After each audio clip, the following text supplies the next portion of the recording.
Today, I'm on a mission to surprise a homeless hero who went above and beyond to fix a millionaire's car. Can I pull off the ultimate surprise and change his life forever? The rain came down in relentless sheets, soaking the streets of an industrial district in Chicago. Steam hissed from a manhole cover, curling into the cold night air like ghostly tendrils. James, a weary black man in his late 40s, huddled under a makeshift shelter of cardboard and tarp. Near an alley, his clothes were worn, his sneakers barely held together, and yet his eyes carried a quiet resilience. It was then that he noticed it. A sleek black car, its hazard lights blinking furiously, stranded just a block away. Even through the downpour, he could make out the frustrated figure of a man, pacing beside the vehicle, phone pressed to his ear. James squinted, his breath forming a faint mist. Another broken down rich guy, he muttered to himself, shaking his head. Still, something stirred in him. He pulled his coat tighter, braced himself against the rain, and trudged toward the car. As he got closer, he saw the man more clearly. Tall, mid-30s, with a sharp suit that screamed money. This wasn't just anyone. James recognized him from a billboard nearby. Ethan Walker, the tech mogul, whose face was plastered all over ads for a revolutionary app. He was a local celebrity, though he seemed very out of his element now. Ethan spotted James approaching and instinctively stepped back. His eyes darted to the shadows, sizing up the stranger. "I've got a tow truck coming," Ethan said, raising his voice over the rain. "I don't need." "Relax, man. Just trying to help," James said, hands raised in a gesture of peace. His voice was rough but steady. "Looks like a bad alternator. Won't go far unless you get it fixed." Ethan hesitated, his skepticism clear. "You know cars?" James smirked, gesturing to the vehicle. "Used to worked in a shop for years. Before, well, life happened. I can take a look if you want. Save you waiting in this mess." Another beat of hesitation passed before Ethan relented. With a nod, James crouched by the car, rain dripping from his cap as he pulled open the hood. His hands moved with surprising precision, despite the chill. "Got a flashlight?" James asked. Ethan fumbled for his phone, holding it up awkwardly to light the engine. Within minutes, James had pinpointed the problem, temporarily patched a connection, and wiped his hands on his coat. "That'll hold for now," he said, standing up.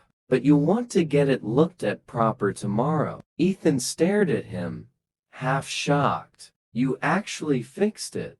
James shrugged. "Doesn't take much, just needed someone who knows their way around an engine." Reaching into his wallet, Ethan pulled out a crisp $100 bill. "Here, thank you." James shook his head, stepping back. "Keep it. Kindness doesn't come with a price tag." With that, he turned and began walking away, disappearing into the night as quickly as he'd come. Ethan stood there, the rain now a forgotten nuisance, watching the retreating figure. For reasons he couldn't explain, he felt a strange pang of guilt. The next morning, James woke to the familiar sounds of the city stirring to life. Horns honked in the distance, and the murmur of commuters filled the air. He rubbed his hands together to chase away the lingering cold from a restless night. Under his top, his stomach growled, but he ignored it. Hunger had become a dull ache he'd learned to live with. As he stepped onto the sidewalk, weaving through the usual chaos of downtown Chicago, a man in a tailored gray suit appeared, seemingly out of nowhere. The stranger looked out of place in this part of town, standing near a group of men, waiting for their daily coffee handouts. His eyes scanned the crowd until they locked on James. "Are you James?" the man asked, his voice polite but firm. James straightened,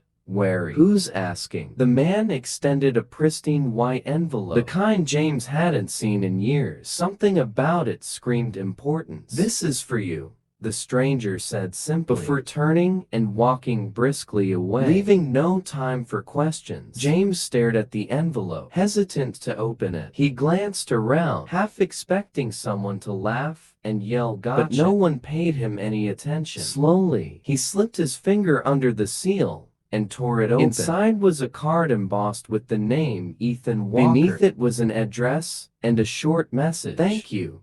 Doesn't feel like enough. Please meet me here tomorrow at noon. Ethan Walker." James stood frozen, staring at the card, like it was written in a foreign language. Why would a guy like Ethan want to see him? His first instinct was to toss the card away. It had to be some kind of joke. But as the seconds ticked by, curiosity and a strange sense of hope began to creep in. The next day, James found himself standing outside a sleek, high-rise in a part of town he usually avoided. The building's glass facade shimmered in the sunlight, and people in sharp suits moved in and out with purpose. He looked down at his tattered clothes and scuffed shoes, suddenly feeling very small. Maybe this was a mistake, he muttered, turning to leave. But before he could take another step, a doorman approached him. "Are you Mr. James?" he asked, with surprising warmth. James nodded hesitantly. "Mr. Walker is expecting you. But this way." The doorman opened the grand glass doors, ushering him into a lobby that felt like another world. James followed in stunned silence, his heart pounding louder with each step. The elevator ride was unlike anything James had ever experienced. Smooth, silent, and far too quick. It carried him to the 25th floor. Before he even had time to catch his breath, the doors opened to reveal a sprawling office space, bathed in natural light. Floor-to-ceiling windows offered a breathtaking view of the Chicago skyline, and sleek furniture filled the room, in perfect harmony with the modern decor. James hesitated at the entrance, unsure if he should step inside. A familiar voice called out, breaking his thoughts. "James." Ethan Walker approached, a warm smile replacing the frazzled expression James had seen the night before. Gone was the man pacing in the rain. This was a version of Ethan who exuded confidence and control. "Thanks for coming," Ethan said, extending a hand. James shook it cautiously, his rough, calloused fingers meeting Ethan's smooth, manicured grip. "I wasn't sure if this was real," James admitted, his voice low. Ethan chuckled. "I don't blame you. It's not every day someone like me shows up in someone else's world like this." He gestured toward a seating area. "Please sit. Can I get you anything? Coffee? James water?" Waved off the offer and sank into the plush chair, its softness foreign to him. He glanced around, still unsure what this was all about. Ethan sat across from him, leaning forward. "Look, James, I owe you an apology. Last night, I was rude to you, hesitant, even dismissive. And yet, you helped me without asking for anything in return. That stuck with me all night. I couldn't stop thinking about it." James shifted in his seat, uncomfortable with the attention. "It was no big deal," he mumbled. "It was a big deal," Ethan said firmly. "You had nothing to gain, and you still did it. That kind of selflessness is rare. And it made me realize something. I've been living in a bubble, surrounded by people who only care about what they can get from me. You broke through that." Ethan reached into his jacket pocket and pulled out another envelope, handing it to James. "This is the first step." James opened it slowly, half expecting another thank you note. Instead, he found a check. His eyes widened at the amount. $10,000. "I can't take this," James said, immediately pushing it back toward Ethan. "You can and you will," Ethan insisted, his tone leaving no room for argument. "But that's not all. I want to offer you something more meaningful. A chance to rebuild." Ethan paused, as if weighing his words. "I'm starting a foundation to help people who've fallen through the cracks of society. People like you. And I want you to be part of it, not just as someone we help, but as someone who helps others." James blinked, his mind racing. "Why me?" "Because you understand what it's like," Ethan said simply, You've lived it. You have insights and compassion that someone like me could never fully grasp. This foundation isn't about charity. It's about creating opportunities. And I think you'd be perfect to help shape it. For a moment, James didn't know what to say. The room seemed to blur around him as emotions swirled. Disbelief, gratitude, and a cautious hope he hadn't felt in years. Think about it, Ethan said gently. Take your time, but know this. You deserve it, James. You deserve a chance to turn things around. James left Ethan's office with the check clutched tightly in his hand, the weight of the moment pressing down on him. The city streets felt different now, less daunting, almost alive with possibility. As the young man shared his story, James listened intently, nodding at all the right moments. When it was James's turn to speak, he didn't offer platitudes or empty promises. I've been where you are, James said simply, and I know how hard it is to trust people after life's thrown you nothing but curveballs. But if you're willing to try, we'll meet you halfway. I'm living proof that it's possible to turn things around. Andrea's skepticism began to soften, and for the first time in a long while, James felt the rush of making a difference. Months passed, and James became an integral part of the foundation. What started as a cautious step into the unknown had turned into a purpose-driven life. Each day brought new challenges, but also new opportunities to connect, uplift, and inspire. The foundation named the Turning Point Initiative, but along with that glimmer of hope came doubt. What if he failed?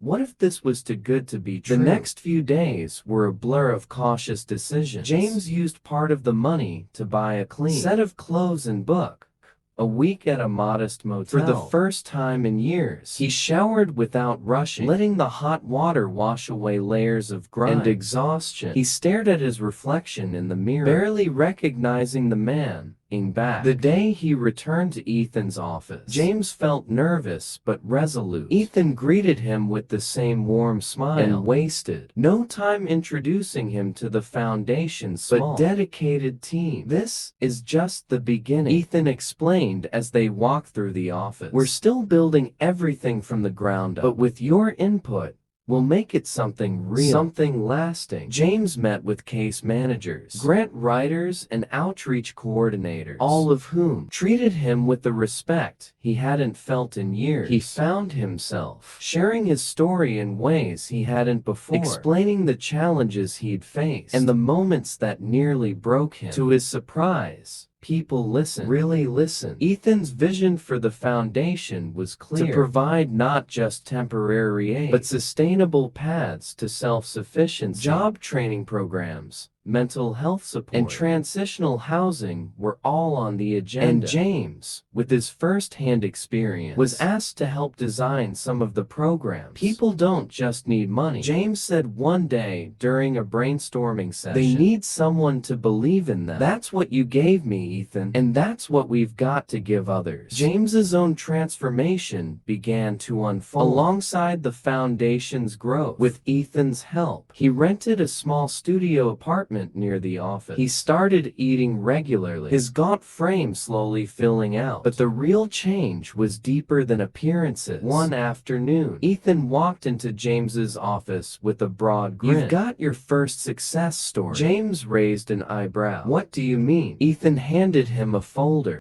containing the profile of a young man named Andre, who had been homeless for 2 years. After aging out of the foster care system, Andre's coming in tomorrow. I thought you might want to sit in on his intake meeting. The next day, James sat across from Andre, a weary 20-year-old with guarded eyes, began making waves across the city, and James quickly became its beating heart. Word of his transformation spread, first within the local community and then beyond. Reporters began to take notice, intrigued by the story of a man who went from sleeping on the streets to leading life-changing programs. James found himself interviewed on local news channels, his face and voice representing the mission Ethan had envisioned. But what mattered most to James wasn't the cameras or the accolades. It was the people. He watched as individuals like Andre, who once felt invisible, started to believe in themselves. He saw mothers reunited with their children, veterans finding stability, and young adults breaking cycles of poverty. Each success reminded him of why he'd chosen to stay. One afternoon, James visited an old stomping ground near the underpass where he used to sleep.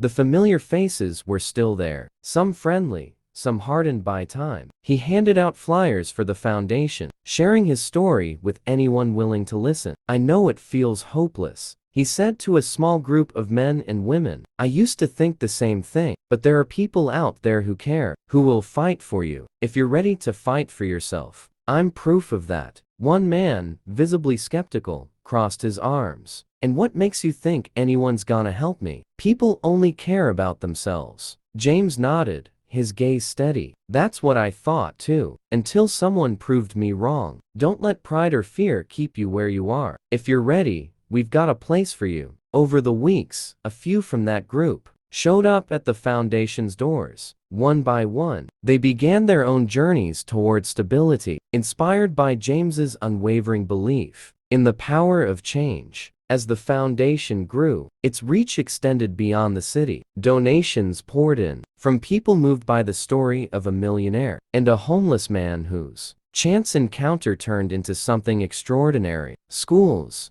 churches, and local businesses partnered with the Turning Point Initiative, creating a network of support that lifted the entire community. Ethan often marveled at the transformation. "You've become the face of hope," he told James during one of their regular meetings. James shook his head with a smile. "I'm just paying it forward. You planted the seed. I'm just making sure it keeps growing." One evening, James stood on the balcony of his modest apartment, looking out over the city that, at once felt so unforgiving. The distant hum of traffic, mixed with the faint sound of children laughing in the street below. He thought about the rainy night when he'd first met Ethan, and how a simple act of kindness had changed everything. As he gazed at the horizon, his phone buzzed with a message. It was from Andre. "Got the job. Couldn't have done it without you.